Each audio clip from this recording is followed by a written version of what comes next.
ഒരിക്കലും ഇല്ല. ഒരിക്കലും ഒരാളുടെ മുന്നിൽ ഈ ഒരു സംഭവത്തിൽ ഇങ്ങനെ ചെയ്തല്ലേ എന്നിട്ട് തല കുനിച്ച് നിൽക്കേണ്ട ആവശ്യം ഈ മനുഷ്യനും വരില്ല, എനിക്കും വരില്ല. ആ ക്രിമിനൽസ് ഇപ്പം സംരക്ഷിക്കപ്പെട്ട് നിൽക്കുകയല്ലേ. അതിന് മാറ്റം വരുത്തണം, അതിന് വ്യവസ്ഥിതി തയ്യാറായേ പറ്റൂ. ഇല്ലെങ്കിൽ വേറൊന്നുമല്ല, ഈ തയ്യാറാകാത്തവരുടെ കുടുംബത്തും ഇത് സംഭവിക്കും. ഇത് എന്നതാ നടന്നത്? ഒന്നും മനസ്സിലാകാതെ അത് നടക്കൂലേ? എന്തൊരു ചതിയാത്. അത് മാത്രമേ ഉള്ളൂ ഇതിലെ ഏറ്റവും എന്താ പറയാ, ഓർക്കുമ്പോൾ നമുക്ക് സഹിക്കാൻ പറ്റാത്തത്. അഡ്വക്കേറ്റ്സ് ഉണ്ട്, എല്ലാവരും അല്ല. ഇപ്പൊ നമുക്ക് വേണ്ടി നിന്ന് അത്രയും നിൽക്കുന്ന ആൾക്കാരുണ്ട് അഡ്വക്കേറ്റ്. ഇപ്പം ഞാൻ ആ സമയം നമുക്ക് ഹൈക്കോടതി രാജീവ് സാറായിരുന്നു. സാറൊക്കെ ഉള്ളതുകൊണ്ടാണ് ഞാൻ ജീവനോടെ ഇരിക്കുന്നത്. ആ ഒരു ധൈര്യം തന്നതുകൊണ്ട് സുപ്രീം കോടതിയിൽ പോകാനും എല്ലാ സപ്പോർട്ടും സാറായിരുന്നു. പക്ഷെ അല്ലാതെ നമുക്ക് ഈ കേസ് ഉണ്ടാക്കാൻ വേണ്ടിയിട്ട് അവർക്ക് നിയമങ്ങൾ പറഞ്ഞു കൊടുക്കാനും അവർക്ക് അറിയാം ഇത് കള്ളക്കേസാണ്, ഒരാളെ ലൈഫ് വെച്ചാണ് ഈ കളിക്കുന്നത്. ഇവരൊക്കെ ഈ പാപം എവിടെ കൊണ്ട് തീർക്കും? ഇതില് വ്യക്തമായിട്ട് ഞാൻ പറഞ്ഞു, ഈ ക്രൂരത ചെയ്തതിൽ ഉറപ്പായിട്ട് നമുക്ക് ബോധമുള്ള ഒരാൾക്ക് ചിന്തിക്കാവുന്നില്ല. ഒരു പോലീസ് ഒരു വക്കീലും ഇല്ലാതെ പറ്റില്ല. അത് ഉറപ്പായിട്ടും അത് വേണമല്ലോ അല്ലേ? അത് ഞങ്ങൾ മനസ്സിലാക്കി ക്രമേണ നമ്മുടെ ഫ്രണ്ട്സ് അല്ല പോലീസുകാരിലും അല്ല വക്കീലന്മാരിലും എല്ലാം നല്ല ആൾക്കാരുണ്ട്, നമ്മുടെ സുഹൃത്തുക്കളുണ്ട്. അവർ വഴി നമ്മളത് അറിഞ്ഞു. അപ്പോഴാണ് ഇവർ പറഞ്ഞ പോലെ ഞാൻ ചിന്തിക്കുന്നത്, അവർക്കറിയാം ഒരു ഇത്തിരി ഇല്ലാത്ത ഒരു കുഞ്ഞിന്റെ എന്ത് ക്രൂരതയാ അവര് ചെയ്യും. അവര് ചിന്തിക്കില്ല. ഈ പറഞ്ഞ ദുഷ്ടരും നല്ലവരും ഉണ്ട് നമ്മുടെ. അപ്പൊ നമ്മള് ഇപ്പം എല്ലാവരും നല്ലവനാക്കാനോ അല്ലെങ്കിൽ പിന്നെ ഈ പറയുന്നത് പോലെ മദർ തെരേസമാരാക്കാനോ ഒന്നുമല്ല ഉദ്ദേശിക്കുന്നത്. നിയമം ശക്തമായിട്ട് വരണം. ഇതുപോലെ ഉള്ളതിനുമാരെ വിടരുത് എന്നാണ് ഞാൻ പറയുന്നത്. മാറ്റങ്ങളും ഉണ്ടാവും. എനിക്ക് നിങ്ങളോടൊരു വലിയൊരു സന്തോഷം തോന്നുന്ന ഒരു കാര്യം, സാധാരണ ഇത്തരം വിഷയങ്ങൾ വരുമ്പോൾ എല്ലാവരും മിണ്ടാതിരിക്കും. നാണക്കേടല്ലേ, പോട്ടെ, അല്ലെ എന്തായാലും അനുഭവിച്ചു, ഇനി എനിക്ക് അനുഭവിക്കാൻ വയ്യ. പക്ഷെ നിങ്ങൾ അങ്ങനെയല്ല, രണ്ടുപേരും ഫൈറ്റ് ചെയ്യണം മുന്നിൽ നിന്ന്. അല്ല, അത് നല്ലൊരു സൂചന. അതിപ്പോ ഞങ്ങൾ ഉദ്ദേശിച്ച കാര്യം ഇപ്പൊ ഞാൻ പറഞ്ഞുതരാം. ഇപ്പൊ ഈ ഒരു കാര്യം നമ്മുടെ ജീവിതത്തിൽ സംഭവിച്ചു, ഞങ്ങളുടെ ജീവിതത്തിൽ സംഭവിച്ചു. ഇനിയിപ്പോൾ ഞങ്ങളുടെ എങ്ങനെയും ഞങ്ങൾക്ക് അതിൽ നിന്ന് വന്ന് സത്യം തെളിയിച്ചേ പറ്റുള്ളൂ. ഇനിയിപ്പോൾ അതിന് എത്രയോ കാലം എടുക്കുന്ന പോലും നമ്മളെ അറിയത്തില്ല. ഇനി എന്താ സംഭവിക്കാൻ പോകുന്നു അറിയത്തില്ല. എന്നാൽ പോലും ഞങ്ങൾക്ക് വേണമെങ്കിൽ ഈ പറയുന്ന പോലെ നമുക്ക് എങ്ങനെയും നമ്മുടെ കാര്യം എടുത്ത് തടി ഊരിയെടുക്കാം എന്ന് പറഞ്ഞാൽ നമുക്ക് പോവാം. പക്ഷെ ഞങ്ങൾ ഉദ്ദേശിച്ചിരിക്കുന്നത് അങ്ങനെയല്ല. ഏതായാലും ഇവരോട് നന്ദിയുണ്ട്, ഈ ചെയ്തവരോട്. കാര്യം സമൂഹത്തിന് വേണ്ടി എന്തെങ്കിലും ഒന്ന് ചെയ്യണമല്ലോ നമ്മൾ ജീവിച്ചിരുന്നിട്ട്. വെറുതെ ഈ ഇവിടെയുള്ള വായും വെള്ളവും എടുത്ത് ഓരോ എത്ര അവന്മാർ വേസ്റ്റ് ആക്കുന്നു. വായും ചോദിച്ച് വെള്ളവും കുടിച്ച് ഈ ഭൂമിയുടെ പ്രതലം മലമൂത്ര വിസർജനം നടത്തി വെറുതെ ആക്കി പോകുന്നു. അങ്ങനെ ആകാതെ ഞങ്ങളാൽ പറ്റുന്ന എന്തെങ്കിലും സമൂഹത്തിന് വേണ്ടി ചെയ്യും. പിന്നെ വേറൊരു കാര്യം, അതിനാണ് ഇപ്പൊ ഇറങ്ങി തിരിച്ചിരിക്കുന്നത്. ഇപ്പൊ ഈ നമ്മളെപ്പോഴാ പേടിക്കുക? നമ്മൾ എന്തെങ്കിലും കള്ളത്തരം ചെയ്തിട്ടുണ്ടെങ്കിൽ ചെയ്യുമ്പോൾ ഈശ്വര നമ്മൾ ഇത്രയും ഡയലോഗ് അടിച്ചിട്ട് അവരെന്തെങ്കിലും കൊണ്ടുവരുമോ, തെളിവ് കൊണ്ടുവരുമോ, നമ്മൾ അങ്ങനത്തെ ചിന്ത ഞങ്ങൾക്ക് ഇതിൽ ഒരിക്കലും ഇല്ല. ഒരിക്കലും ഒരാളുടെ മുന്നിൽ ഈ ഒരു സംഭവത്തിൽ ഇങ്ങനെ ചെയ്തല്ലേ എന്നിട്ട് തല കുനിച്ച് നിൽക്കേണ്ട ആവശ്യം ഈ മനുഷ്യനും വരില്ല, എനിക്കും വരില്ല. അത്രയും സ്ട്രോങ് ആയിട്ട് ഞങ്ങൾ നിൽക്കുന്നുണ്ടെങ്കിൽ അതിന്റെ റീസൺ അത് മാത്രം. അന്വേഷണ ഉദ്യോഗസ്ഥര് പോലും നിങ്ങളും പറഞ്ഞാൽ പോലീസുകാരെയും ഒന്നും നമുക്കൊന്നും പറയാൻ പറ്റില്ല. കാര്യം അവരൊക്കെ ഒന്നും പറ്റാത്ത അവസ്ഥയിലായി പോയി. അവർക്കൊക്കെ വരെ മനസ്സിലായി ഇതിന്റെ സത്യവും, പക്ഷെ ഒന്നും ചെയ്യാൻ പറ്റാത്ത നിസ്സഹായ അവസ്ഥയില് ആ ഒരു നിൽപ്പ് വലിയ. ഞാനിപ്പോ അന്വേഷണ ഉദ്യോഗസ്ഥരോട് ഞാൻ പറഞ്ഞാണ്, ഈ ലോകത്ത് നടക്കാത്ത ഒരു കാര്യത്തിന് തെളിവ് കൊണ്ടുവരാൻ ദൈവത്തിന് പോലും പറ്റില്ല. ഈ പ്രകൃതിയിൽ നടക്കാത്ത ഒരു കാര്യത്തിന് തെളിവ് കൊണ്ടുവരാൻ പ്രകൃതിക്ക് പോലും പറ്റില്ല. അതേ ഉള്ളൂ സാറേ എൻ്റെ വിശ്വാസം എന്ന് ഞാൻ പറഞ്ഞിട്ട് ഞാൻ പോകുന്നത്. അപ്പൊ അവരും എന്ത് ചെയ്യാൻ, അവരെന്നോട് പറഞ്ഞത് എന്ത് ജയേന്ദ്രൻ ഒന്നും തോന്നരുത്, കാര്യം ഈ ഇങ്ങനത്തെ ഒരു അവസ്ഥ ഇങ്ങനെ ഞങ്ങൾക്ക് പരാതി കിട്ടി കഴിയുമ്പോൾ ഞങ്ങൾ എന്ത് ചെയ്യാനാന്ന് അവരും ചോദിക്കും. അവരെ വരെ ധർമ്മസങ്കടത്തിലാക്കി. ഒരു സമയത്ത് പോലും ഞാൻ ആത്മഹത്യ ചെയ്താലോ എന്ന് ചിന്തിച്ചൊരു സമയമുണ്ട്. കാരണം വെച്ചാൽ വേറെ ഒന്നുമല്ല, മുന്നോട്ടേക്ക് പോകാൻ ഒരുപാട് കാശ് വേണമായിരുന്നു.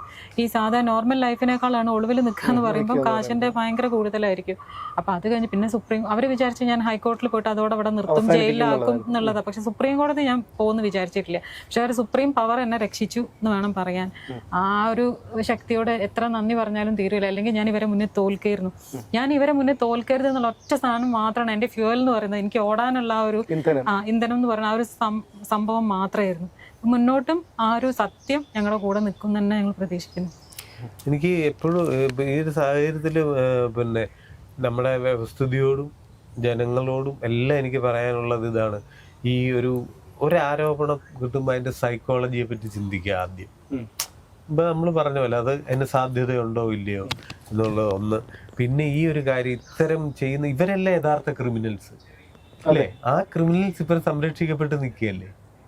അതിന് മാറ്റം വരുത്തണം, അതിന് വ്യവസ്ഥിതി തയ്യാറായേ പറ്റൂ. ഇല്ലെങ്കിൽ വേറൊന്നുമല്ല, ഈ തയ്യാറാകാത്തവരുടെ കുടുംബത്തും ഇത് സംഭവിക്കും. ഉറപ്പാണ്. ഈ വ്യവസ്ഥിതി അല്ലെ നിയമങ്ങൾ ഇതൊക്കെ ഉണ്ടാക്കുന്ന ഏതായാലും മേളിൽ നിന്ന് ഒഴിഞ്ഞു വീഴുന്നതല്ല, അതെ, നമ്മളായിട്ട് ഉണ്ടാക്കുന്നതല്ല. അപ്പൊ ഒരു ദിവസം രാവിലെ ഒരു കുറച്ച് നിയമം എന്നും പറഞ്ഞ് ഇങ്ങനെ കൊണ്ടിരുന്നതിൽ ഓരോരുത്തരുണ്ടാക്കുന്ന അവര് ഇതിന് ഈ കള്ളത്തരങ്ങൾ പുറത്തു കൊണ്ടുവരാനുള്ള വ്യവസ്ഥിതി ചിന്തിച്ചുണ്ടാക്കിയില്ലെങ്കിൽ അവരുടെ വീട്ടിലും ഇത് വരും. നിസ്സാര കാര്യമായിരിക്കും, നിസ്സാര സംഭവമല്ല ഇത്.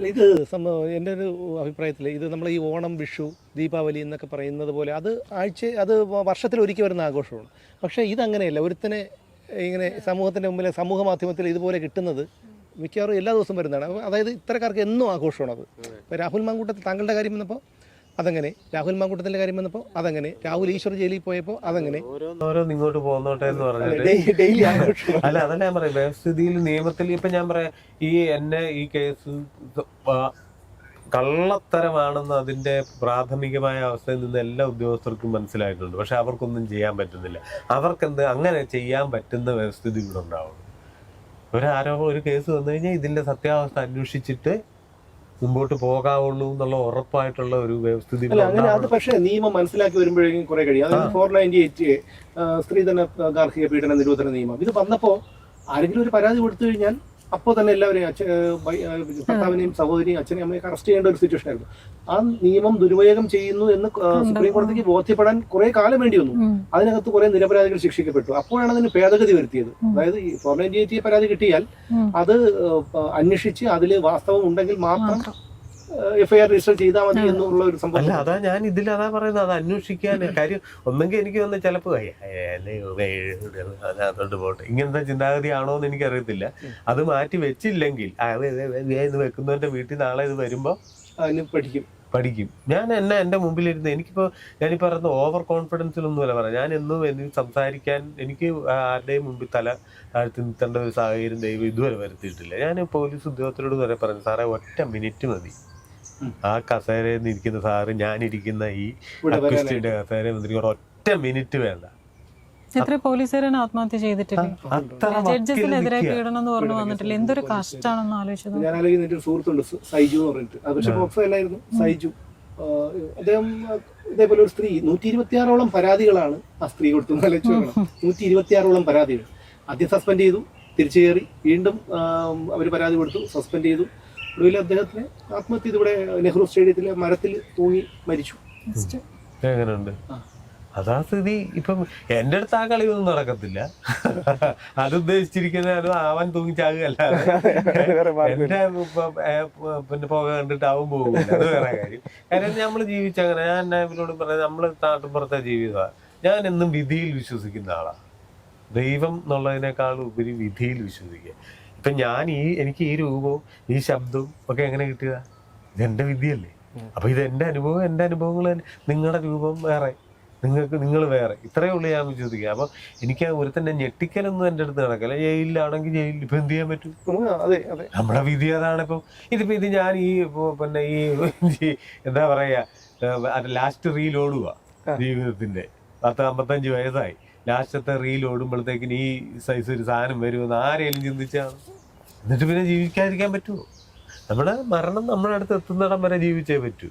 അപ്പം അങ്ങനത്തെ പിന്നെ നമ്മുടെ വിരട്ടലും വിലപേശലും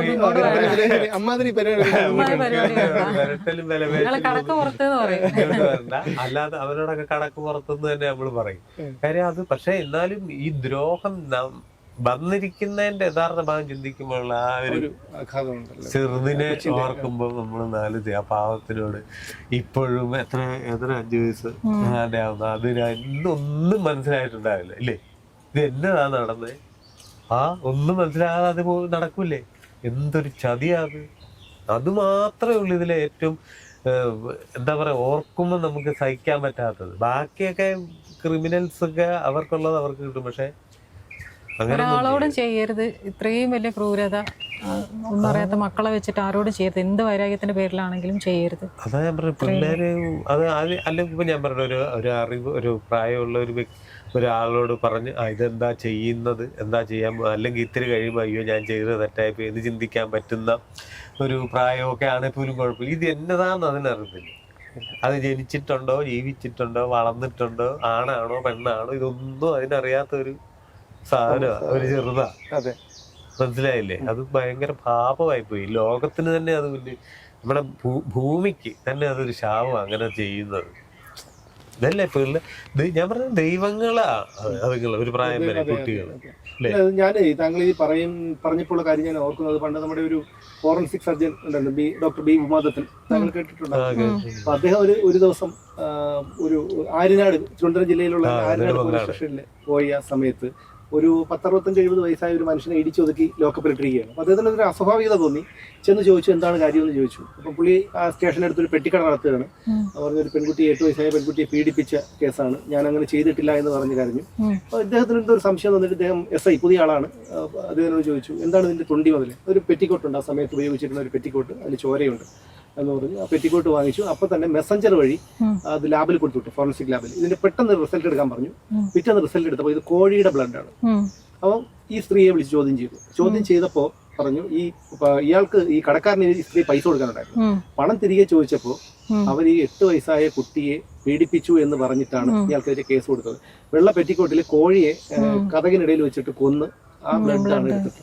അപ്പൊ അയാൾ അനുഭവിച്ചത് അന്നത്തെ കാലം, അന്ന് പോക്സോ ആക്ട് നിലവിൽ വന്നിട്ടില്ല, ഇടിച്ചയാളെ റെഡിയായി. ഞാനീ പറഞ്ഞ ഇതുപോലെ ഒരു ഉദ്യോഗസ്ഥനെങ്കിലും ഉണ്ടായിരുന്നു, വരണം, വന്നാലേ നടക്കുള്ളൂ. വ്യവസ്ഥിതി മാത്രം മാറ്റിയിട്ട് കാര്യമില്ല. നല്ല ഇതുപോലെ മനുഷ്യത്വവും അതിനോടൊപ്പം നട്ടല്ലുമുള്ള ആൾക്കാർ ഇതിൽ വരണം എന്നാണ് ഞാൻ പറയുന്നത്. അല്ലെങ്കിൽ ഇതുപോലെ ഒരുപാട് ആൾക്കാർ അനുഭവിക്കേണ്ടി വരും, ആത്മഹത്യയും ചെയ്യും. കാര്യം നമ്മുടെ ജീവിതത്തിൽ ഞങ്ങൾക്ക് നിസ്സഹായ വലിയ തമാശക്ക് ആസ്വദിക്കുകയൊന്നും അല്ല, ഞങ്ങൾ ഇതിന് തരണം ചെയ്ത് നിൽക്കുന്നതുകൊണ്ടാണ് ഈ അവസ്ഥ നിൽക്കുന്നത്. എല്ലാവർക്കും പറ്റില്ല അത്. ആൾക്കാർ കാണുമ്പോൾ ഞങ്ങൾ ഇതാണ്ട് റിലാക്സ് ചെയ്യാൻ തോന്നുന്നു. ഇപ്പം നമുക്കുണ്ടല്ലോ ഒരുപാട് കരഞ്ഞു കഴിഞ്ഞാൽ പിന്നെ കണ്ണീരില്ലാത്തൊരവസ്ഥ ഉണ്ടാവുമല്ലോ. അതുകൊണ്ട് ഞാൻ ഇനി കരയൊന്നുമില്ല. കണ്ണീര് പറ്റുന്നല്ല. അതേപോലെ പിന്നെ എൻ്റെ ഒരു ഫ്രണ്ട് പറഞ്ഞ, പോലീസ് ഉദ്യോഗസ്ഥൻ പറഞ്ഞാണ്, ഈ വെടി വെച്ച് കഴിയുമ്പോൾ ഓരോ റൈഫിളിന് ഓരോ സംഭവമല്ലേ, അതിൽ കൃത്യം ഓർക്കുന്നല്ലേ, അയാൾ ആ സാധനം അതിൽ നിന്നുള്ള സാധാരണ പറഞ്ഞെങ്കിൽ മരിക്കുന്ന വേറെ ടിഷ് തലക്കിട്ട് വേറെ ഏതോ റൈഫിൾ ഒരു സാധനം, അത് അവൻ വന്ന് കേറിയാല് ഉന്മാദം ആവുന്ന, ചിരിക്കുകയൊക്കെ ചെയ്യും. ഇത് കേറിയിട്ട് തൊരക്ക് എങ്ങാണ്ട് അങ്ങനെ പോകും. അത് പോകുമ്പോ നമ്മൾ അതാ ചില വില്ലൻ പറയും എന്നൊക്കെ ചിരിച്ചു മരിക്കുകയല്ലേ. അത് അങ്ങനെ എന്ന് പറയുന്ന അവസ്ഥയായപ്പോ ഉന്മാദമായി പോയി കേറിയപ്പോ. എന്തോ അതുപോലത്തെ ഉണ്ടല്ലേ, നിസാരം ഉണ്ടായാണോ? അപ്പൊ അങ്ങനെ ഓരോ, പിന്നെ ഇതില് വേറൊരു സംഭവം പറയാം, ഓരോ അഭിപ്രായം. ഇപ്പൊ എല്ലാവരും നിങ്ങൾ പറഞ്ഞ പോലെ ഇപ്പൊ റിലാക്സ് ആയി. ഫ്രണ്ട്സ് ആണേലും അവർക്ക് ആദ്യം അറിയാം, ഇവളുടെ കൂടെ ആദ്യം കട്ടക്ക് ചാടിയുന്ന എന്റെ നാട്ടിലുള്ള കുറെ കൂട്ടുകാരാ, വിരലെണ്ണാവുന്ന 2-3 പേര് കുട്ടിക്കല് അമ്മാരപ്പം തന്നെ ചാടിയുന്ന എന്താ കാര്യം, അവർക്ക് ഒന്നും ഒരു അല്ല ഇനി എന്നെ വിളിച്ചിട്ട് ശരിക്കും ചെയ്തില്ലല്ലോ അല്ലെ, അല്ല ഇന്ന് പോലും ഇല്ല അവർക്ക്. അതാ പറഞ്ഞേ, അവിടാണ് എന്റെ ജീവിതത്തിലെ ഏറ്റവും വലിയ വിജയം. അതേപോലെ ഞാൻ സുപ്രീം കോടതിയിലേക്ക് പോകാൻ നിന്ന സമയത്ത് അത്രയും ക്യാഷ് വേണമല്ലോ, അതൊക്കെ അറേഞ്ച് ചെയ്യാൻ വേണ്ടിയിട്ട് ചേട്ടൻ്റെ ഒരു ഫ്രണ്ട് ഉണ്ട്, ജോസ് എന്ന് പറഞ്ഞിട്ട്, സിനിമാ ഫീൽഡിലുള്ളത് തന്നെയാണ്. ആളെന്നെ അത്രയും ഹെൽപ്പ് ചെയ്തിട്ട്, ആളും ആളുടെ വൈഫും എന്നോട് തന്നെ ആത്മഹത്യ ചെയ്യരുത്, ഞങ്ങൾ ഡെയിലി പ്രാർത്ഥിക്കുന്നുണ്ട്, ഒക്കെ ശരിയാവും, ചേട്ടനെ കൂട്ടിയിട്ട് ഇവിടെ വരും, അങ്ങനെ പറയാൻ ആ സമയത്ത് ആള് വേണം. അവരെ കുറെ പേര്, അതാ എന്റെ ജീവിതത്തിൽ കഴിഞ്ഞിട്ട് ഇവള് പോലും ആദ്യം പേടിച്ച് അങ്ങനൊന്നും വേണ്ടല്ലോ, ഞാൻ പോലും പേടിച്ചു പോയി. ദൈവം ഇനി ഞാൻ അങ്ങനെ ചെയ്തു.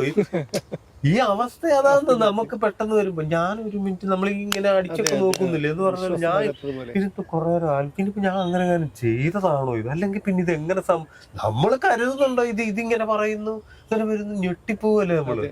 അപ്പൊ ഞാൻ പറഞ്ഞാൽ ഈ കുറെ കൂട്ടുകാരന്മാര് വരും അങ്ങനെ ഒരു അതേപോലെ, അതായത് ഒരു സംശയം ഇങ്ങനെ എന്നോട് എപ്പോഴും, എടാ ഒന്നും അറിയാതൊന്നും പറ്റിയൊന്നും അല്ലല്ലോ അല്ലേ, ഇതുപോലും അവർ ചോദിച്ചിട്ടില്ല. കാര്യം അവരത്ര ക്ലിയർ ആയിട്ടാണ്. അതേ സമയത്തിന് നമ്മൾ ഇനി എങ്ങനെ മുന്നോട്ട് പോകും, നമ്മൾ എങ്ങനെ ക്യാഷ് ഉണ്ടാക്കും എന്ന് പറഞ്ഞാൽ, ചേട്ടൻ്റെ ഒരു ഫ്രണ്ട് യുനൈസ് എന്ന് പറഞ്ഞിട്ട്, അവൻ എവിടെയായിരുന്നു ചേട്ടാ, വെളിയിലാണ് അല്ലെ, കൂട്ടിക്കലാണ്, വെളിയിലാണ്. പിന്നെ ഷെഫീക്ക് എന്ന് പറഞ്ഞിട്ട് മാധ്യമത്തിൽ വർക്ക് ചെയ്യുന്നതാണ്, കാലിക്കറ്റിൽ വന്നിട്ടുണ്ടായിരുന്നു, എന്നെയും ബ്രദറിനെയും കൂടെ എല്ലാ സപ്പോർട്ടും കൊണ്ടിരുന്നു. തോമാന്ന് പറഞ്ഞിട്ട് ചേട്ടൻ ബെസ്റ്റ് ഫ്രണ്ട്.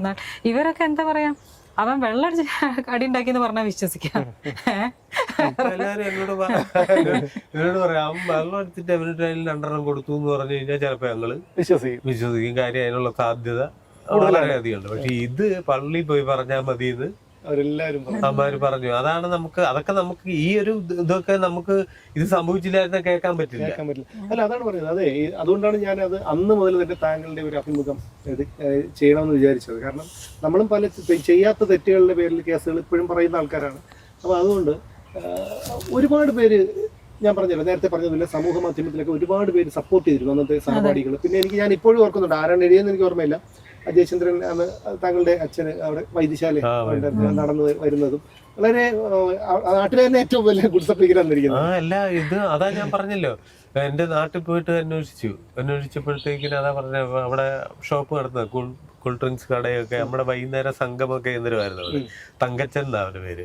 പുള്ളി വരയ്ക്കുന്ന ആർട്ടിസ്റ്റ് അല്ലേ. അപ്പൊ അവനെ എപ്പോഴും പോലീസ് എങ്ങാനും വിളിച്ചിട്ട് ജയേന്ദ്രനെ പറ്റി ഒരു കാര്യം ചോദിക്കണം, സ്റ്റേഷൻ വരെ വരണമെന്ന്. അപ്പൊ പറഞ്ഞു ഞാൻ വിളിച്ചത് തിരക്കാ, എന്തെങ്കിലും അറിയാനുണ്ടെങ്കിൽ ഇങ്ങോട്ട് വരാൻ പറഞ്ഞു. അപ്പൊ തന്നെ അവര് അവിടെ അപ്പൊ തന്നെ അവർക്ക് കാര്യം അങ്ങനെ ഒരാളെ ഇപ്പൊ നമ്മളെ പറ്റി ഡൗട്ടുള്ള ഒരുത്തന്നെ അത് പറയില്ലത്. അറ്റൻഡ് ഞാൻ വിടില്ല കേട്ടോ, ഞാൻ മരിച്ചു പോയിട്ട് 6 വർഷം ഇതൊക്കെ വേണേ പറഞ്ഞു. അതിന് പകരം പറയാം, അതറിയാനാണെങ്കിൽ ഞാൻ ഷോപ്പിൽ തിരക്കിലാട്ടോ, ഇങ്ങോട്ട് വരികയാണ് ഇവിടെ നിന്ന് സംസാരിക്കാറ്. കാര്യം അതൊക്കെ അവരിലേക്ക് എന്നിലുള്ള വിശ്വാസമാണ്. പിന്നെ എന്താന്ന് ചോദിച്ചാൽ ഞാൻ ഇവര് ഇതിന് പൊന്നി പ്രവർത്തിച്ചവരെല്ലാം ഉദ്ദേശിച്ചതെന്ന് വെച്ചാൽ പെണ്ണുങ്ങളും നാട്ടുകാരും എല്ലാം എന്നെ കാണുമ്പോൾ കല്ലെടുത്തെറിയണം. ഞാനിപ്പോ ഇങ്ങോട്ട് നമ്മളവിടെ ബേക്കറിയിൽ ചെന്നപ്പോഴത്തേക്കും ഇങ്ങോട്ട് വരുന്നപ്പോഴും എല്ലാം താങ്കളോട് വന്നിട്ട് ആൾക്കാർ വളരെ സ്നേഹത്തോട് സംസാരിക്കും. അല്ല, അതാ ഞാൻ പറഞ്ഞ ഇപ്പൊ ഇവളും പറയാനാ ഈ സംഭവം അറിഞ്ഞു കഴിഞ്ഞപ്പോഴാണല്ലോ ഫാമിലികളെല്ലാം കൂടുതൽ ഫോട്ടോ എടുക്കുന്നത്. എല്ലാവരും എന്നിട്ട് ഇങ്ങോട്ട് പറയുക, നിങ്ങൾ അറിയുന്നുണ്ട് കേട്ടോ, അതൊന്നും വിഷമിക്കണ്ട, അതൊക്കെ ഈ നമ്മുടെ ഈ ലോകം ഇങ്ങനെ ആൾക്കാർ പറയുക. അപ്പൊ ഒരു നല്ല വിഭാഗം ആൾക്കാർ ഇതിനെ മനസ്സിലാക്കി എന്നുള്ളതാണ് ഈ മൊത്തം വ്യവസ്ഥ. അവര് എന്നോട് എത്ര പേര് ഫാമിലി, നമ്മളിത് പറയാതെ തന്നെ. അപ്പൊ ഞമ്മക്കൊരു ഉള്ളിൽ ഇവരിത് അറിഞ്ഞിട്ടാണോ അറിഞ്ഞില്ലേ. അപ്പൊ അവരിങ്ങോട്ട് പറയാ, നമ്മളെല്ലാം അറിയുന്നുണ്ട് കേട്ടോ, അതൊന്നും സാരമില്ല, അതൊക്കെ നമ്മുടെ ഈ നാട് അങ്ങനെ ആയിപ്പോയി. ഇതാണ് ഞാൻ കേൾക്കുന്ന മുഴുവൻ സംഭവങ്ങൾ. ആ ഒരു അവസ്ഥ ആള് പോലും എല്ലാരും പറഞ്ഞ ചേച്ചി ഞങ്ങളെ കൂടെ അഭിനയിച്ചില്ല, ഞങ്ങൾ ഒരേ കട്ടിൽ കിടന്നിട്ട് വരെ ഉള്ളതല്ലേ, ചേട്ടൻ്റെ ഒരു നോട്ടം കൊണ്ടെങ്കിൽ അങ്ങനെ ഉണ്ടെങ്കിലല്ലേ ഞങ്ങൾ വന്ന് പറയാ കോടതിയിൽ. ഞാൻ എവിടെ വന്ന് ആര് പറഞ്ഞിട്ടെന്താ, ഇവിടെ ഈ ഒരു സംഭവത്തെ ഒന്നും പറഞ്ഞിട്ട് കാര്യമില്ല. പക്ഷെ വേറൊരു ഇതിന്റെ ഒരു ഭീകരതയും കൂടെ ഞാൻ പറഞ്ഞില്ലേ, ചേട്ടൻ മാറി നിന്ന് വന്ന സമയത്ത് ചേട്ടൻ ഹെൽത്ത് ഒക്കെ ആവാൻ കുറെ ടൈം എടുത്ത് പഴവും പെണ്ണൊക്കെ കഴിച്ചുകൊണ്ടാണ് അവിടെ ഇരുന്നിരുന്നത്. അപ്പം അതിന് ടൈം എടുത്ത് പിന്നെ വെച്ചാൽ ഭയങ്കര ഒരു പേടി. എന്ന് വെച്ചാൽ നമ്മൾ ഒരാഴ്ചയെങ്കിലും ഒളിവിൽ നിന്ന് നോക്കുമ്പോഴേ അതിന്റെ സുഖം അറിയുള്ളൂ. ഒരു ശബ്ദം, ഒരു ചായ പോലും ഇങ്ങനെ ഒറ്റയ്ക്ക് ചായ കുടിക്കാൻ പറ്റില്ല, ഇങ്ങനെ ഒരു വിറയൽ വന്നിട്ട് പറ്റൂലായിരുന്നു. അപ്പം പിന്നെ അത് കഴിഞ്ഞ പേടി, ഉറക്കല്ല, ടാബ്ലറ്റ് കഴിച്ചിട്ട് ഉറങ്ങിക്കൊണ്ടിരുന്ന ആ ഒരു ടെൻഷൻ. ഇതിലെല്ലാം ഭീകരമായ ഒരു അവസ്ഥ വേറൊന്നുണ്ട്. 8 മാസം ഒരു മനുഷ്യൻ വർത്താനം പറയാതിരുന്നായിരിക്കും. ഓണം, വിഷു, ദീപാവലി, ക്രിസ്മസ്, റംസാൻ എല്ലാം ഇപ്പൊ വേറെ രാജ്യത്തൂടൊക്കെ പോകുന്ന അതായത് അവരോടൊക്കെ പിന്നെ ഏത് ഭാഷയാന്ന് പറഞ്ഞാൽ അവരോടൊക്കെ എന്തോ ഒരു മിനിറ്റ് എന്തൊക്കെയുണ്ടെന്ന് ചോദിക്കാൻ പറ്റും. നമ്മൾ തനിച്ച് ഇങ്ങനെ പോവാ, ഈ ചിന്തയും മാത്രം ബ്രെയിനും വർക്ക് ചെയ്ത്. അതാണ് ഞാൻ ഭീകരമായിട്ട്. പിന്നെ അപ്പോഴത്തേക്ക് ഞാൻ അതിലും ബോധവാനായി, ചിന്തിച്ചു, ഞാൻ സംസാരശേഷി. അപ്പോഴത്തേക്ക് ഞാൻ പിന്നെ ഇതുപോലെ വിജനമായ സ്ഥലങ്ങളിലൊക്കെയാണ് അവിടെയൊക്കെ പോയിരുന്നിട്ട് മിമിക്രി, ലാലു അലക്സ്, ജഗതിയൊക്കെ എടുത്തിട്ട് അത് പിന്നെ നമ്മൾ അങ്ങനെയാണല്ലോ പ്രാക്ടീസ് ചെയ്ത്. ബാത്റൂമിൽ ഇരുന്നാണ് നമ്മള് റിഹേഴ്സൽ. അങ്ങനെയൊക്കെ ഉള്ളതുകൊണ്ടാണ് ഞാൻ ജീവിച്ചിരിക്കുന്നത് കേട്ടോ. ദൈവത്തിന് നന്ദി പറയാം, കലാകാരനായിട്ട് ജനിപ്പിച്ച്. അല്ലാതെ ഈ കമന്റ് ഇടുന്ന ഒറ്റ ഒരുത്തം പിടിച്ചു നിൽക്കുകയല്ല. ഇല്ല, ഒരിക്കലും ഇല്ല, ഒരിക്കലും ഇല്ല. ഒറ്റ ഒരുത്തം നിൽക്കാൻ പറ്റില്ല. ഭീരുക്കളാണ് ഇത്തരം കമന്റ്, ഇത്തരം പ്രതിസന്ധിയെ തരണം ചെയ്യാൻ കഴിയില്ല. അപ്പൊ ഞാൻ ഈ സാധനങ്ങള് ഞാൻ തനിച്ചൊക്കെ ഇരുന്നിട്ട് ഓരോ ഇത് വിളിച്ചല്ലാതെ കല്യാണത്തിന് കൊട്ടുന്ന അച്ഛനെ പള്ളിയിൽ നിന്ന് വിലക്കും എന്നൊക്കെ പറഞ്ഞിരുന്ന് പറയുക. ശ്മശാനത്തിലൊക്കെ ഇരുന്ന് ആന്ധ്ര കർണാടക ബോർഡറിലൊക്കെ ഇരുന്നിട്ട് ഇത്രയും കാലം നീ അവളും കൂടെ ഉടുത്തൊരുങ്ങി ശൃംഗരിച്ച് കിടന്ന് എന്റെ കാച്ചിന് ഇതൊക്കെ തന്നെ പറയും. അപ്പൊ വല്ലവരും ഓർക്കാം, വല്ല ഭ്രാന്തനും മറ്റാതെ ആന്ധ്രാക്കാരനും ഒക്കെ അല്ലേ അവിടെ നിൽക്കുന്നത്. അവര് നോക്കും ഏതോ ഭ്രാന്തൻ ഇരുന്ന് എന്തോ പറയുന്നത്. അല്ലെ എനിക്കിത് ടെസ്റ്റ് ചെയ്യാതിരിക്കാൻ പറ്റില്ല. ആ കാര്യം 8 മാസം കഴിഞ്ഞിട്ട് വരുമ്പോ സംസാരം ഇല്ലെങ്കിൽ എന്ത് ചെയ്യും? വർത്താനം പറയാന്ന് പറഞ്ഞോണ്ടിരിക്കുന്നതുകൊണ്ടാണ് നമ്മള് സംസാരിക്കുന്നത്. വിഷു കഴിഞ്ഞ സമയത്താണ് പോയത്. ഓണം വന്ന്, പൂജ ഹോളിഡേസ് വന്ന്, ക്രിസ്തുമസ് വന്ന്, ന്യൂ ഇയർ വന്ന്.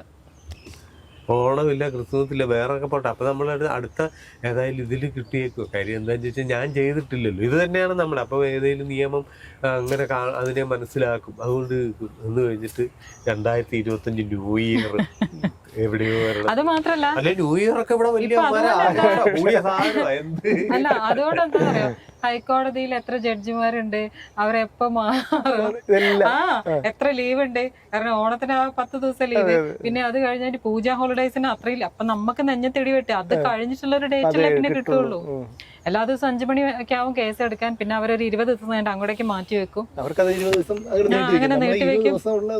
പക്ഷെ ഇതിലെ വേറൊരു ഭീകരമായ ഒരു അവസ്ഥയും ഉണ്ട്. കാര്യം ഞാനും നിങ്ങളും അല്ലെങ്കിൽ ആരും ആയിക്കോട്ടെ, ഏത് വലിയ നമ്മൾ കൊടുക്കുന്ന പദവികളാണ്. ഇപ്പം ലാലേട്ടൻ, മോഹൻലാൽ എന്ന് പറയുമ്പോൾ അത് നമ്മൾ കൊടുത്ത, നമ്മുടെ മനസ്സുകൊണ്ട് കൊടുത്ത പദവിയാണ് മോഹൻലാൽ, അല്ലെ മമ്മൂട്ടി. നമ്മൾ കൊടുത്ത സ്ഥാനത്താണ് അത്, വലിയൊരു സ്ഥാനം നമ്മൾ. പക്ഷെ അല്ലാതെ നോക്കുമ്പോൾ ഇവരെല്ലാം നമ്മളെല്ലാം മനുഷ്യരാണ്, ഇല്ലേ? നമ്മളെല്ലാം കഴിക്കുന്നവരെ ആഹാരം നമ്മളൊക്കെ വയറ്റിൽ നിന്ന് പോകുന്നതൊക്കെ ഐറ്റം തന്നെ. ഈ അവസ്ഥ ഭൂമിയിലുള്ളപ്പം ഒരാളുടെ ജീവിതം, അതായത് എൻ്റെ ജീവിതം, എന്നെപ്പോലൊരു സാധാരണ മനുഷ്യൻ അയാളുടെ അപ്പോഴത്തെ മാനസികാവസ്ഥ അനുസരിച്ച് വിധിക്കുന്ന അനുസരിച്ചിരിക്കും. എങ്ങനെയുണ്ട് നിങ്ങളുടെ ജീവിതം ഇനി മുമ്പോട്ട് പോകുന്നത്? ഞാൻ എൻ്റെ മൂടൊക്കെ അനുസരിച്ച് ഞാനൊരു വിധി കൽപ്പിക്കുന്ന പോലെ ഇനി മുമ്പോട്ട് നിങ്ങളുടെ ജീവിതം. നിസ്സാര കാര്യമല്ല. ഞാനൊക്കെ ഇപ്പൊ അത് അങ്ങനെ എത്ര പേരുടെ ജീവിതം ഇപ്പൊ ഈ വരുന്ന ആൾക്കാർ ഒരു മാനസികാവസ്ഥ കൊണ്ടോ എന്തെങ്കിലും ഒന്ന് എഴുതി തള്ളിയ അവന്റെ ഭാവി പോയി. ചേട്ടന് നല്ല ഡ്രസ്സൊക്കെ എടുക്കാൻ പറയുന്ന സമയത്ത് ചേട്ടൻ പറയും അകത്തേക്കോ പുറത്തേക്കോ സമയത്തിന്റെ ഡ്രസ്സ് എടുക്കാഞ്ഞിട്ട് ഞാൻ അങ്ങോട്ടോ ഇങ്ങോട്ടോ ഇല്ല നിൽക്കുക. അതെ. പിന്നെ എന്റെ അടുത്ത് ചോദിക്കും ഈ നമ്പറൊക്കെ അങ്ങനെ ഇടുമല്ലോ, ഇങ്ങനെ അത് സ്ഥിരമായിട്ട് കിടക്കുന്ന ആൾക്കാർക്കാണോ ഇടുക? അപ്പൊ ഉള്ളില് ആ ഒരു ഭയത്തിന്റെ അല്ലേ, നമ്മളത് റിയലൈസ് ചെയ്യണോ? ഇല്ലെങ്കിൽ നമ്മൾ അന്ന് അല്ലാത്തതായി തൂങ്ങിച്ചാകുന്നതും ഇത് കാര്യം നമ്മളെല്ലാം സെറ്റാക്കി. ഇപ്പൊ അവിടെ അങ്ങോട്ട് പോകുമ്പോഴത്തേക്കും അവിടെ എന്തായിരിക്കും സംഭവം? അവിടെ ഉണ്ടല്ലോ മറ്റേ അവിടെ 2 കസേരയുണ്ട്, അവിടെ ഇരിക്കാം, അല്ലെങ്കിൽ ഇപ്പുറം ഇരിക്കാം എന്ന് പറഞ്ഞ് നമ്മൾ അവിടോട്ട് ചെല്ലുന്നതും ചുമ്മാ അങ്ങോട്ട് ചെന്ന് എവിടെ ഇരിക്കും, അയ്യോ അതൊന്നും തമ്മിലുള്ള വ്യത്യാസമാണ്. അതുപോലെ ഇത് ഞാൻ ആ കാര്യങ്ങൾ മനസ്സിലാക്കി. പിന്നെ എനിക്ക് തന്നെ മനസ്സിലായി എന്താ അതിനകത്ത് എന്താ മനുഷ്യരല്ലേ ജയിലിൽ കിടക്കുന്നത്.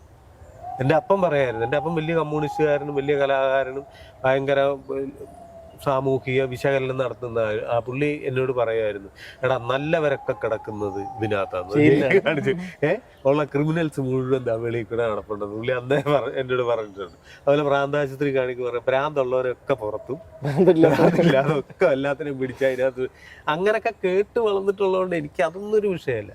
പക്ഷെ നമ്മളൊരു സാധാരണ മനുഷ്യനായതുകൊണ്ടുള്ള ഒരു ചെറിയ ആ മറ്റേ വിഷമം മാത്രം, ഒരു പൈതൽ, അത് മാത്രമേ ഓർക്കുമ്പോ ഇടി വെട്ടുന്ന പോലെ. നമുക്ക് എന്തായാലും നമ്മളെ ഒരു വിധി എന്ന് പറഞ്ഞൊരു സംഭവം അത് സത്യമായിട്ടുള്ളൊരു കാര്യമാണ്.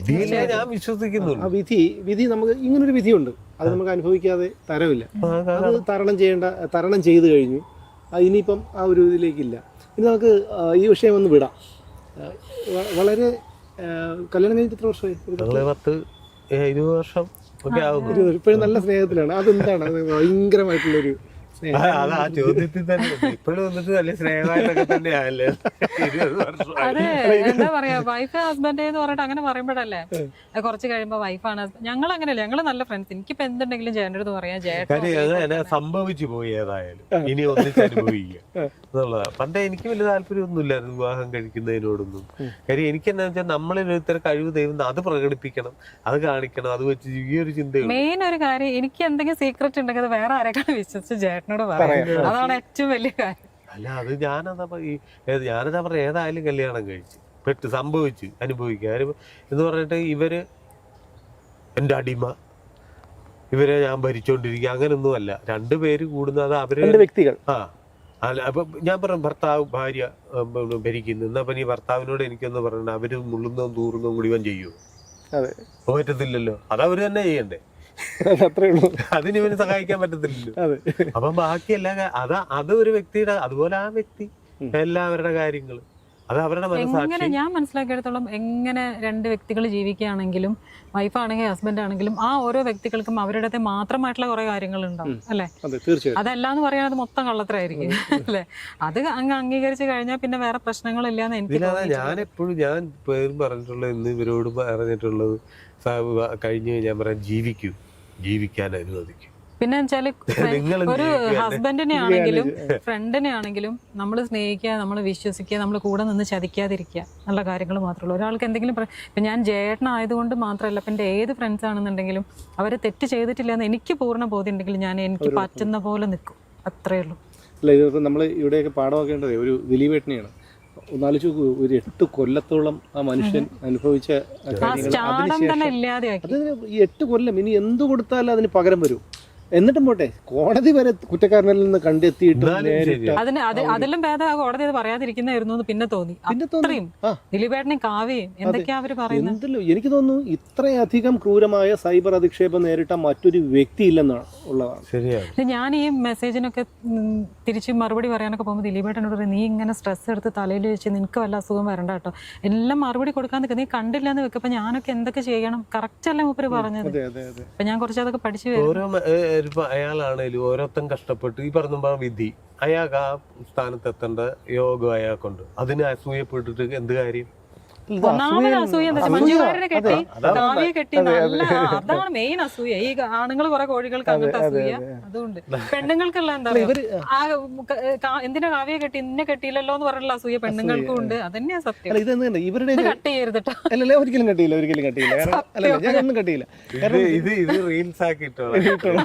അല്ല, ഇവരൊക്കെ വിചാരിക്കണം എന്തറിയോ, ഈ പലരുടെയും വാദം കേൾക്കുമ്പോൾ നമുക്ക് തോന്നുന്നു ഇവർ ആ കട്ടിലിന്റെ അടിയിൽ ഉണ്ടായിരുന്നു, അല്ലെങ്കിൽ ആ വാനിനകത്ത് ഉണ്ടായിരുന്നു എന്ന് പൾസർ എന്ന് പലപ്പോഴും നമുക്ക് സംശയം തോന്നിയിട്ടുണ്ട്. കാരണം ഈ അവിടെ നടക്കുന്ന സംഭവം ആ വാനിനകത്ത് ഉണ്ടായിരുന്ന ആളെക്കാളും വളരെ സ്പഷ്ടമായിട്ടാണ് പിടിപ്പിക്കുന്നത്. ഇതില് വേറെ സംഭവം എന്നറിയോ, ഇതിൽ ഞാൻ മനസ്സിലാക്കിയ ഒരു കാര്യം, ഈ പഴയ കാലത്ത് ഈ ഇപ്പൊ ഒരു സിനിമയെ പറ്റി അല്ലെങ്കിൽ ഒരു നടനെ പറ്റി ഒരു അഭിപ്രായം പണ്ട് പറയണമെങ്കിൽ എന്താ, വനിതയിലൊരു കത്ത് എഴുതണം. അല്ല, വനിതയല്ല, മറ്റേ നാനായില് അല്ലെങ്കിൽ ചിത്രഭൂമിയില് വെള്ളി നക്ഷത്രത്തിൽ കത്ത് എഴുതിയിട്ട് അത് അവര് സെലക്ട് ചെയ്താലേ വരത്തുള്ളൂ. അപ്പൊ അപ്പൊ ഒക്കെ അടക്കി വെച്ച് ഈ മമ്മൂട്ടിയെ മോഹൻലാലിനെയൊക്കെ തെറി പറയാനോ അടക്കി വെച്ചിരുന്ന അടക്കി വെച്ച് ജീവിച്ച കുറെ അവന്മാരുണ്ട്. അവന്മാർക്ക് കിട്ടിയൊരു ഭാഗ്യമാണ് സോഷ്യൽ മീഡിയ. അപ്പൊ അതാണ് സംഭവം, അത്രേ ഉള്ള സംഭവം. കാര്യം മറ്റേ മമ്മൂട്ടി കളവന് ആ ഇത് നിർത്താറായില്ല എന്ന് ചോദിച്ച് പിന്നെ വെള്ളി നക്ഷത്രം എഴുതിക്കിട്ട് അവരിടണമെന്നില്ല. ഇതാകുമ്പോ ഇവര് മറ്റേതിനകത്ത് ഇപ്പൊ ഞാൻ പറയുന്നത്, എന്നെ സംബന്ധിച്ച് ഞാൻ ഇന്ന് വെറൊരു പ്രേക്ഷകനായിട്ട് തന്നെ എനിക്ക് ജീവിക്കാനും ആഗ്രഹമുണ്ട്. ഞാൻ പറഞ്ഞ മമ്മൂട്ടി, മോഹൻലാൽ, അവരുടെ ഭാഗ്യവും അവരുടെ പിന്നെ കഴിവും കൊണ്ട് അവരിപ്പോഴും നിൽക്കുന്നു. അതിൽ എന്നാത്തിനാണ് ഇവന്മാർക്കൊക്കെ ചിന്തിക്കുന്നില്ല. കാരണം അവര് കിടന്നുറങ്ങിയപ്പോ വിളിച്ചുകൊണ്ടുവന്ന അവസരം കൊടുത്തല്ലോ. അവരവരുടെ ഇന്ന് മമ്മൂട്ടിയോ മോഹൻലാലോ ചെയ്യുന്ന ഒരു വേഷം ചെയ്യാൻ പോയിട്ട്, മമ്മൂട്ടി മഞ്ചേരിയിലെ വക്കീലായിരുന്ന സമയത്ത് ഇപ്പൊ തെറിയിട്ടുകൊണ്ടിരിക്കുന്നവൻ പോയിട്ട് എന്നാ ഞാൻ നാളെ സൂപ്പർ മെഗാ സ്റ്റാർ ആക്കാന്ന് വിളിച്ചോണ്ട് വന്നല്ല. അങ്ങനെ ചിന്തിക്കണ്ട. ഞാൻ ചിന്തിച്ചാ പോരെ. ഞാൻ സമരം ചെയ്തിട്ടാ ഞാൻ പിന്നെ എന്റെ ചെറിയ സിനിമയെ പറ്റി ഓർക്കുന്ന കാലത്തുള്ള ജയനിലാ തുടങ്ങുന്നത്. ജയൻ, പിന്നെ ഇങ്ങോട്ട് നസീർ ആക്കൂട്ടുണ്ട്, പിന്നെ അത് കഴിഞ്ഞിട്ട് ശങ്കർ, പിന്നെ മോഹൻലാല്, മമ്മൂട്ടി, ഇതെല്ലാം ഞാൻ പോയി കൂട്ടിക്കൊണ്ടുവന്നാണോ അവന്മാരെ? അങ്ങനാണെങ്കിൽ എനിക്ക് എന്താടാ നിർത്തിട്ട് പൊക്കൂടെ, ഞാൻ പറഞ്ഞ 5 വർഷത്തേക്കല്ലേ, നീ ഇപ്പൊ 10 വർഷമായല്ലോ, നിനക്ക് പൊയ്ക്കൂടെ എന്നൊക്കെ. ഇത് അവര് കഷ്ടപ്പെട്ട് പാടുപെട്ട് കാലും കൈയും പിടിക്കേണ്ടത് കാലും കൈയും പിടിച്ചും അല്ലാതെ വന്നതാണ്. അതിന് നമുക്ക് എന്താ ഈ എഴുതുന്ന പലരും ഒരു ഷൂട്ടിംഗ് പോലും കണ്ടിട്ടില്ലാത്ത ആൾക്കാരാണെന്നുള്ളതാണ്. അത് ആലിമൂടൻ പണ്ടൊരു പറഞ്ഞൊരു കഥയുണ്ട്. ആലിമൂടൻ ഏതാണ്ട് ഒരു സിനിമയിൽ അഭിനയിക്കാൻ ഇവിടെ പോയി കഴിഞ്ഞപ്പോൾ പുള്ളി ഇങ്ങനെ നടന്നു പോയപ്പോഴത്തേക്കിനും ഒരു പിന്നെ ഒരു ജാട, ഞങ്ങളൊന്നും ഇല്ലെങ്കിൽ നീ ഒന്നും ഇല്ല കേട്ടോ എന്ന് പറഞ്ഞു. അപ്പൊ പുള്ളി അതിങ്ങനെ കേട്ട് നോട്ട് ചെയ്ത് വെച്ച് പോയി എന്ന് പറയും. പിന്നെ ആ പുള്ളിയെ വിളിച്ച് കുറെ കഴിഞ്ഞിട്ട് അവനെ വിളിച്ചിട്ട് എന്താ ചെയ്യുന്നത്, പുള്ളിയുടെ ചോദ്യം എന്താ ചെയ്യുന്നത് ഞങ്ങൾ പുള്ളി ചോദിച്ചു. അപ്പൊ പറഞ്ഞു, ഞാൻ മീൻ കച്ചവടമാണ്, ഞങ്ങൾ സിനിമയിലൊക്കെ അഭിനയിച്ച് കാശുണ്ടാക്കി മീൻ മേടിച്ചില്ല നീ. അങ്ങനെ ആ കോട്ടയം ഭാഷ പോകും എന്ന് പറഞ്ഞു. ഇത്രയുള്ള കാര്യം. ശരിയാണ്. അല്ല, അപ്പൊ അങ്ങനെ പറയാൻ നിൽക്കണ്ട. എന്തിനാ അങ്ങനെ പറയുന്നത്? അയാളുടെ വായിരിക്കുന്നത് ഏറ്റവും വലിയ കാര്യം എന്താ അറിയോ, നമ്മൾ ഇവിടെ എന്താണ് ഈ ഉത്തരേന്ത്യയിലൊക്കെ ഇരിക്കുന്ന 10ാം ക്ലാസ് സ്കൂളിൻ്റെ വരാന്തയിൽ പോലും കയറാത്തവന്മാരാണ് ഇവിടെയുള്ള IT പ്രൊഫഷണൽസിനെയും ഡോക്ടേഴ്സിനെയൊക്കെ പറ്റിച്ച് കോടികൾ കൊണ്ടുപോകുന്നത്. അതായത് അതിൽ നിന്ന് മനസ്സിലാക്കേണ്ടതാണ്, അത്യാഗ്രഹം കൂടുതലുള്ളവരാണ് മലയാളികൾ. വിവാഹ വാഗ്ദാനം നൽകിയുള്ള പീഡനം രാജ്യത്തെ മറ്റൊരു സ്റ്റേറ്റിലും ഞാനിങ്ങനെ ഇത്തരത്തിൽ കേട്ടില്ല. ഏറ്റവും കൂടുതൽ പോക്സോ കേസുകൾ രജിസ്റ്റർ ചെയ്യുന്ന സംസ്ഥാനം കേരളം. അതായത് അസൂയയുടെയും, ഇവിടെ നിങ്ങളൊന്ന് ആലോചിച്ച് നോക്കൂ, എല്ലാ സാധനത്തിനെയും നമ്മൾ അന്യ സംസ്ഥാനങ്ങളെ ആശ്രയിക്കണം. ഇവിടെ ഒരു കൗബീനം കഴുകി കോണാത്തിലിട്ടതുപോലെ കേരളം കിടക്കുന്നത്. അവിടെ പാല്, തുണി, അരി, പലവ്യഞ്ജനം, പൂക്കള്, പച്ചക്കറി, എല്ലാ സാധനവും, കോഴി, ഇറച്ചി, ഇതെല്ലാം പുറത്തുനിന്ന് വരണം. അപ്പോൾ അധ്വാനിക്കാൻ വയ്യ, അതിന് പകരമാണ് അവരിത് ചെയ്യുന്നത്. അതല്ല ഞാൻ പറഞ്ഞ പണ്ട് നേരത്തെ എങ്ങനെയാ ഒരു സിനിമ, ഇപ്പൊ ഞാൻ പറയാം, പിന്നെ ആരാണ്ട് പിന്നെ നമ്മുടെ ബഹുമാനപ്പെട്ട ഗണേഷ് കുമാർ പറഞ്ഞിരിക്കുന്ന ധീംതരികിടതും എന്നുള്ള പടം, ആ പടമൊക്കെ ഓർക്കുമ്പോൾ ഇപ്പോഴും ചിരി നിർത്താൻ എനിക്ക് പറ്റുന്നത്. കാര്യം അടിസ്ഥാനപരമായിട്ട് നോക്കുമ്പോൾ ലോജിക്കൊന്നുമില്ല, പക്ഷെ അപ്പം കണ്ട് ചിരിക്കാവുന്ന കാര്യം. അപ്പൊ അതിനകത്ത് ഗണേഷ് കുമാർ പറഞ്ഞിരിക്കുന്ന ആ സിനിമയിലുണ്ട് ഒരു സ്ഥലത്ത് ബ്രഹ്മാവ് ഒരു സൈഡ് വീടിയും വലിച്ചിരിക്കുന്നത്, വിഷ്ണു അപ്പുറം ഏതാണ്ട് പിന്നെ എന്തോ മുറുക്കാൻ ചവയ്ക്കുകയൊക്കെ ചെയ്യുന്നു. ഇന്നാണെങ്കിലത്തെ അവസ്ഥ എന്താണെന്ന് പുള്ളി ചോദിക്കുന്നത്. ഞാനപ്പം മനസ്സിലാക്കിയൊരു കാര്യം തന്നെ, അന്ന് എന്താന്ന് ചോദിച്ചാൽ അന്ന് രസമാണ് എല്ലാവർക്കും. കാര്യം രാവിലെ തൊട്ട് വൈകുന്നേരം വരെ അധ്വാനിക്കുക. ഇപ്പൊ എൻ്റെ അപ്പനാണേലും രാവിലെ അമ്മയും കൂടെ ഞങ്ങൾക്ക് ഷോപ്പാണ്, അവര് രാവിലെ തൊട്ട് വൈകുന്നേരം 8-9 മണി വരെ അവരെ പണിയെടുത്ത് അവിടെ വിൽക്കുക. കാര്യം അതിനിടയ്ക്ക് നിന്നിട്ട് നമുക്ക് വേണമെങ്കിൽ ഒരു സിനിമയ്ക്ക് പോകാന്നൊക്കെ പറഞ്ഞായി പോകുന്നേ. അപ്പൊ അതിനകത്ത് അത് ആസ്വദിക്കുക, അതിനകത്ത് രസമാകുക. അപ്പൊ അങ്ങനെ നാളെ പണിയെടുത്താലേ അവന് കുടുംബം പോകാനേ പറ്റുള്ളൂ. അപ്പൊ അതിനിടയ്ക്ക് അവന് ജാതിയെ പറ്റി ചിന്തിക്കാനോ ഞാൻ നായരാണോന്നോ ഞാൻ മേനോനാണോന്നോ സ്വയം ചിന്തിക്കാനൊന്നും നേരമില്ല. കാര്യം പണിയെടുത്താലേ കുടുംബം പോയിട്ടുള്ളൂ. ഇന്ന് സുഭിക്ഷമാ, ഏതൊക്കെ വഴിയിലും സുഭിക്ഷമായിട്ട് കഴിക്കാം. അപ്പം പിന്നെ ആകെ എന്താ പിന്നെന്താ നമുക്കിനി ഇത്തിരി വർക്ക് ചെയ്തേവാം അതിലേക്ക് കിടക്കുന്നു. ഇനിയിപ്പോ എന്താ ദിലീപ് വിളിക്കാവനെ. അതല്ല, കോഴിക്കോട് ഇപ്പൊ ഭയങ്കര ഡ്രൈവിംഗ് വളരെ മോശം എന്നൊക്കെ കേൾക്കുമ്പോൾ നമ്മള് കോഴിക്കോട് ആയതുകൊണ്ട് നമുക്കൊരു ബുദ്ധിമുട്ടാണ്. അപ്പൊ അങ്ങനെ വീട്ടടിച്ചൊക്കെ പോയി. ചേട്ടൻ പത്ത് എന്തിനാ തിരക്കിട്ട് പോകണമെന്ന് അറിയാം. രാഹുൽ മാങ്കൂട്ടത്തിന് ദിലീപിനെ തേറി കാണണമെങ്കിൽ പോയിട്ട് എല്ലാം 90% ഞാൻ വലിയൊരു കാറും കൊണ്ട് ഞങ്ങൾ രണ്ടുപേരും ഒരു ചെറിയ കാറും കൊണ്ടാണ് ടൗണിൽ കിടുമ്പോൾ ഞങ്ങളുടെ ആവശ്യത്തിന്. പിന്നെ വലിയ കാറിൽ ഇങ്ങനെ പോവാ, എന്നിട്ട് സിഗ്നൽ കഴിഞ്ഞു കഴിഞ്ഞ് സിഗ്നൽ വീണ ആരും പോകില്ല. അതിന്റെ കാര്യം എന്താ അറിയാം, അവിടെ ഓൾറെഡി പറഞ്ഞ ആരാണ്ട് ആശുപത്രി കിടക്കാൻ. അതിന്റെ ഒരു കാര്യം എന്ന് വെച്ചാലേ, നമ്മള് റോഡ് സ്പീഡിന് പോവുകയാണെന്ന് വെച്ചോ, ഈ പട്ടികൾ റോഡിലേക്കല്ലോ പെട്ടെന്ന് റോഡ് ക്രോസ് ചെയ്യും. നമ്മൾ വിചാരിക്കും എന്തോ ഒരു അത്യാവശ്യം പെടുന്നത്, നമ്മൾ ഗിയറൊക്കെ ചേഞ്ച് ചെയ്താൽ സ്ലോ ചെയ്യുക അല്ലെങ്കിൽ ബ്രേക്ക് ചവിട്ടി എടുത്ത് കൊടുക്കും. അപ്പുറത്ത് എന്തിനും ചുമ്മാ ഇങ്ങനെ വേറെ സമയം അതുങ്ങളെയും പറയാൻ പറ്റില്ല. ഞാൻ ഈയിടെ മാവൂർ റോഡ് ഇതേ കണ്ടതാ സാക്ഷി, മാവൂർ റോഡ് ക്രോസ് ചെയ്യാൻ ഒരു പട്ടി നിൽക്കുന്നത്, സീബ്ര ലൈനിൽ നിൽക്കുക. അവൻ രണ്ട് സൈഡ് ഇങ്ങനെ നോക്കുക, രണ്ട് സൈഡും നോക്കി വണ്ടി ഒന്നും വരുന്നത് നടന്നു. ഈ രണ്ട് കാലയിലുള്ള എത്ര മൃഗങ്ങൾ അത് ചെയ്യും? ഒറ്റ സൈഡ് മാത്രം നോക്കിട്ട് ബാക്കി നമ്മളെ ആവശ്യമാണ് അവരെ സേഫ് ആക്കി. ചിലരുടെ കാരണം എന്ന് പറയാൻ സീബ്ര ലൈനിൽ വെച്ച് വണ്ടി ഇടിച്ചാൽ മരിക്കുകയല്ല. ചിലര് ഇത് ആ കാര്യമായിട്ടിരിക്കുന്നുണ്ട്, അതേ നിന്നാ വണ്ടി ഇടിച്ചാലും മരിക്കുകയല്ല. അങ്ങനെ കരുതരുത്. ഇപ്പൊ എനിക്ക് റോഡിൽ ഇറങ്ങാൻ പേടിയാണ് ഉള്ള കാര്യം പറയാറ്. റോഡിൽ ഇറങ്ങി കാര്യം എനിക്ക് വണ്ടി ഓടിച്ചു പോകുന്ന അവസ്ഥ എനിക്കറിയാം. കാര്യം നമ്മൾ ചിലപ്പം ഈ പറയുന്ന പോലെ മറ്റേ ഇന്ന് കോടതിയിൽ 18-ാം തീയതി ആയല്ലേ വെച്ചിരിക്കുന്നതെന്ന് പറഞ്ഞായിരിക്കും ഞാൻ പോകുന്നത്. അപ്പൊ അവിടെ ഒരുത്തൻ ക്രോസ് ചെയ്തു പോകും, അവനെ ഇടിച്ചിട്ട് അടുത്ത കേസ് എനിക്കാം. ഇതുപോലെ ആയിരിക്കും വല്ല ഞാൻ നടന്നു പോകുമ്പോൾ മറ്റവനും കാറും കൊണ്ട് ചിന്തിക്കുന്നത് അല്ലേ. അപ്പൊ ഞാൻ ശ്രദ്ധിക്കണം, ഈ നമ്മൾ ക്രോസ് ചെയ്യുമ്പോൾ ഒന്ന് ആലോചിച്ച് നോക്കി ഓരോ ഞാൻ കഴിവതും റോഡിൽ ഇറങ്ങാൻ എനിക്ക് പേടിയ കാര്യം എന്താ വെച്ചാൽ അറിയാം, വണ്ടി ഓടിച്ചു പോകുന്ന മാനസികാവസ്ഥ എനിക്കറിയാം. പലരും പല ചിന്ത എന്ന് പറയുന്ന പോലെ ഈ കേസ് കേട്ട് നമുക്ക് വിമർശിക്കാനും അല്ലെങ്കിൽ കുറ്റപ്പെടുത്താനൊക്കെ വലിയ എളുപ്പമാണ് തന്നെയായിരുന്നു. ആ ഒരു അനുഭവം ജീവിതത്തിൽ വരുമ്പോഴാണ് നമ്മൾ പഠിക്കുന്നത്, നമ്മൾ ഓർക്കും, പഠിക്കില്ലെങ്കിൽ ഓർക്കും വിവരം വരും. അന്നേരം എന്നാ ഇവൻ ഈ തെറി വിളിച്ച അല്ലെങ്കിൽ ഇവന് തെറിയിക്കാൻ കൂട്ടുകൂടി ആരെങ്കിലും ഇവനെ സഹായിക്കാൻ കാണും. അതാ പറഞ്ഞേ. ഇപ്പൊ ആ ഒരു മനുഷ്യൻ ഇവിടെ കോഴിക്കോട് ഇവരുടെ വീടിന്റെ അടുത്താ ഒരു ആത്മഹത്യ. ഇപ്പൊ ഈ പുള്ളി ആരെയൊക്കെ വിമർശിച്ചിട്ടുണ്ടാവും, തമ്പരാനെ അറിയത്തുള്ളൂ ഇല്ലേ. ജീവിച്ചിരിക്കും ആരെയൊക്കെ വിമർശിക്കുകയും മറ്റേ സ്വന്തം അനുഭവം വന്നപ്പോ എന്തു പറ്റി, അവൻ ഈ ലോകത്തെ ജീവിതം പോയി, അത്രയേ ഉള്ളൂ.